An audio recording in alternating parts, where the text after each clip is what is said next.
சென்னையில் உள்ள 16 சட்டமன்ற தொகுதிகளுக்கான மின்னணு வாக்குப்பதிவு இயந்திரங்கள் மற்றும் விவிபேட் இயந்திரங்களின் முதற்கட்ட ஒதுக்கீடு சிந்தாதிரிப்பேட்டையில் உள்ள மின்னணு வாக்குப்பதிவு இயந்திர கிடங்கில் நடைபெற்று வருகிறது. கூடுதல் விவரங்களை செய்தியாளர் சுப்புராமன் வழங்க கேட்கலாம். சுப்புராமன், வணக்கம். முழு விவரம்.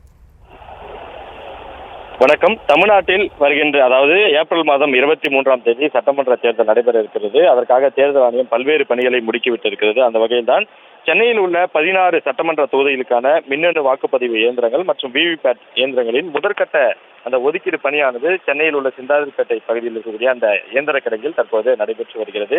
குறிப்பாக அரசியல் கட்சி பிரதிநிதிகள் முன்னிலையில் இந்த இயந்திரங்கள் முதற்கட்ட சரிபார்ப்பு, ஒதுக்கீடு பணி என்பது நடைபெற்று வருகிறது. இந்த பணிகள் முடிந்த பின்பாக தொகுதி வாரியாக இயந்திரங்கள் பிரிக்கப்பட்டு வாக்குச்சாவடிகளுக்கு அனுப்பப்படும். அதன் பிறகாக ஒவ்வொரு அரசியல் கட்சி பிரதிநிதிகள் முன்பாக இந்த இயந்திரங்கள் தனித்தனியாக பிரிக்கப்பட்டு சென்னையில் இருக்கக்கூடிய 16 சட்டமன்ற தொகுதிகளுக்கும் அந்தந்த தொகுதியின் ஆர்ஓ முன்னிலையில் அந்தந்த தொகுதிக்கு அனுப்பி வைக்கப்படும். அங்கு அவர்கள் அதை அந்த ஸ்ட்ராங் ரூமில் வைக்கும் பணியானது நடைபெற இருக்கிறது.